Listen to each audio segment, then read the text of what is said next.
So hello my dear friend, welcome back to your own channel. तो आज इस video में हम पढ़ने जा रहे हैं क्या क्या प्रॉब्लम है जो फेस की जाती है इंडियन पोर्ट्स के द्वारा। Problem face by the ports part in India are facing a host of problem, some of these are listed below. यानी कि इंडिया के अंदर बहुत सारी प्रॉब्लम जो है वो फेस की जा रही है पोर्ट्स पे। तो कौन कौन सी वो प्रॉब्लम है उनको समझते हैं। Long waiting time for ships to get a berth. Berth क्या होता है? एक प्लेस हर एक शिप को असाइन किया जाता है और हर एक शिप को अपने उस प्लेस पे जाके खड़ा होना होता है फॉर लोडिंग और अनलोडिंग ऑफ द गुड्स और कार्गो। तो उसमें बहुत ज़्यादा टाइम लग जाता है। ये भी एक बहुत बड़ी प्रॉब्लम है जो इंडियन पोर्ट्स पे फेस करनी पड़ती है। सेकंड पॉइंट है delay in cargo handling due two port being labour intensive. क्योंकि पोर्ट्स पे लेबर इंटेंसिव टेक्निक का यूज़ किया जा रहा है जिसकी वजह से कार्गो हैंडलिंग में डिले हो जाती है। थर्ड प्रॉब्लम है low productivity result in delay dispatch to ships. यानी कि प्रोडक्टिविटी लो है, बहुत ही स्लोली काम हो रहा है जिसकी वजह से हमारे जो शिप के डिस्पैच में रवाना होने में बहुत ज़्यादा टाइम लग जाता है। ये भी एक बहुत ही ज़्यादा क्या है प्रॉब्लम है। आउटडेटेड इक्विपमेंट, यानी कि जो भी हमारे इक्विपमेंट है वो ओल्ड इक्विपमेंट है, आउटडेटेड इक्विपमेंट है। फिफ्थ पॉइंट है congestion due to slow movement of cargo as some of the user treat port as warehouses. यानी कि कंजेशन हो जाते हैं, बहुत ज़्यादा भीड़ भाड़ हो जाती है पोर्ट्स पे। क्योंकि कुछ लोग जो होते हैं जो यूज़ करते हैं इंडियन पोर्ट्स का, वो जो है पोर्ट्स को एज अ वेयर हाउस समझ लेते हैं, लेकिन वहाँ पे बहुत सारे काम करने लग जाते हैं वेयर हाउसेज से रिलेटेड। तो जिसकी वजह से भी क्या है प्रॉब्लम फेस करनी पड़ती है इंडियन पोर्ट्स को। सिक्स पॉइंट है draft restriction for allowing bigger ship entry. यानी कि ड्राफ्ट रिस्ट्रिक्शन प्रोवाइड है, ठीक है, बिगर शिप की एंट्रीज पे। सेवंथ है absence of night navigation at many port lead to loss of time. Night navigation यानी कि प्रॉपर फैसिलिटी नहीं प्रोवाइड की गई है नाइट नेविगेशन से रिलेटेड, जिसकी वजह से भी डिले हो जाती है और ये भी एक बहुत ही मेजर प्रॉब्लम है जो इंडियन पोर्ट्स को फेस करनी पड़ती है।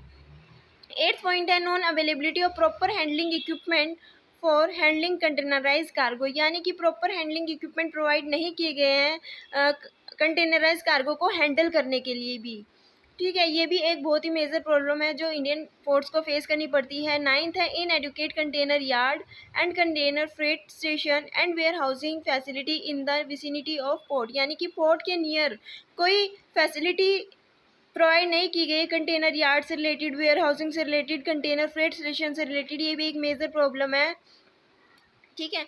उसके बाद है टेंथ है absence of maintenance of equipment. यानी कि जो भी हमारे इक्विपमेंट है उनको प्रॉपरली मेंटेन नहीं किया जा रहा है, उनकी प्रॉपरली मेंटेनेंस नहीं हो पा रही है। 11th है स्लो मॉडर्नाइजेशन प्रोग्राम। यानी कि जैसे कि हमने पढ़ा कि हम लेबर इंटेंसिव टेक्निक का यूज़ कर रहे हैं, हम क्या instead of using more capital intensive technique. तो इससे क्या हो रहा है कि जो हमारा मॉडर्नाइजेशन का प्रोसेस है वो क्या हो रहा है, स्लो हो रहा है। उसके बाद 12 पॉइंट है आउटडेटेड मैनिंग स्केल। मैनिंग का मतलब क्या होता है कि जो हम स्किल लेबर का यूज़ कर रहे हैं, ठीक है, एक्सपीरियंस पर्सन का यूज़ कर रहे हैं, तो वो जो टेक्निक है, जो उनके पास स्किल है, एक्सपीरियंस है, वो पुरानी चीज़ों से रिलेटेड है। लेकिन जो नई चीज़ है उनको उनको एक्सपीरियंस नहीं है। तो ये क्या है, उनके जो एक्सपीरियंस है वो क्या हो चुकी है, आउटडेट हो चुकी है, जिसकी वजह से भी क्या है एक तरीके की प्रॉब्लम फेस करनी पड़ रही है। और 13 पॉइंट है surplus labour and frequent labour strike. क्या है, लेबर जो है वो फ्रिक्वेंटली स्ट्राइक करती है, जिसकी वजह से भी क्या होता है, डिले हो जाता है। ये भी एक तरीके की क्या है प्रॉब्लम फेस करनी पड़ती है। 14 पॉइंट है इम्बैलेंस लेबर इक्विपमेंट रेशियो। यानी कि जितने लेबर है, लेबर और इक्विपमेंट में प्रॉपर बैलेंस मेंटेन नहीं है। 15th है absence of proper coordination and cooperation among various department of ports. Ports में जितने भी डिपार्टमेंट अवेलेबल है, ठीक है, जितने भी डिपार्टमेंट्स हैं उनमें प्रॉपर कोऑर्डिनेशन नहीं हो पा रहा है। 16th है cumbersome custom and other formalities for clearance of document and cargo. यानी कि डॉक्यूमेंट्स की क्लियरिंग में और कार्गो की क्लियरिंग में बहुत लंबा प्रोसेस लग जाता है, बहुत ज़्यादा फॉर्मेलिटीज़ को अभी भी परफॉर्म करना पड़ रहा है, ये भी एक तरीके की बहुत ही मेजर प्रॉब्लम है जो इंडियन पोर्ट्स को फेस करनी पड़ती है। 17 है inadequate road rail transport infrastructure at ports. यानी कि पोर्ट्स पे जो प्रॉपर रेल रोड का ट्रांसपोर्ट इंफ्रास्ट्रक्चर प्रोवाइड नहीं है, प्रॉपर इंफ्रास्ट्रक्चर नहीं है। उसके बाद 18 स्लो कंप्यूटराइजेशन प्रोग्राम। यानी कि हम धीरे धीरे मॉडर्न हो रहे हैं, लेबर इंटेंसिव टेक्निक का अभी भी यूज़ किया जा रहा है। अगर हम अपने नई नई टेक्निक्स का यूज़ करें, नए इक्विपमेंट्स का यूज़ करें तो हम ज़्यादा प्रोग्रेस कर पा रहे हैं, लेकिन अभी भी आउटडेटेड टेक्नोलॉजी का यूज़ किया जा रहा है, जिसकी वजह से जो हमारा कंप्यूटराइजेशन प्रोग्राम है वो क्या है, अभी भी स्लो है। तो ये थे कुछ पॉइंट्स। तो as per the world development report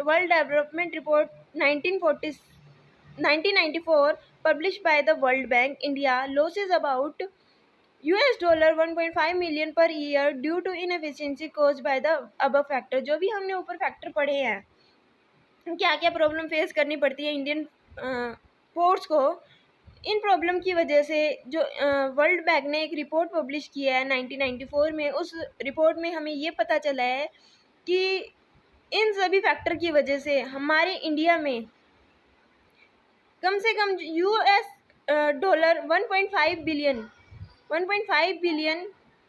US dollar जो है पर ईयर क्या हो रहा है, लॉस हो रहा है एक तरीके से। अगर हमारी इकोनॉमी जो हमारी इंडिया है, इंडियन पोर्ट्स है, अगर वो क्या है, जो अब फैक्टर अगर स्ट्रांग होते तो हमें ज़्यादा से ज़्यादा और प्रॉफिट अर्न हो जाता है। But due to this factors we are losing $1.5 million per year due to the inefficiency cause by the above factors. तो यही थी हमारी आज की वीडियो, जिसमें हमने पढ़ा क्या क्या प्रॉब्लम है जो फेस करनी पड़ती है इंडियन पोर्ट्स को। अगर हम आंसर पॉइंट्स में लिखते हैं तो और भी अच्छा रहता है इंस्टेड ऑफ यूजिंग पैराग्राफ।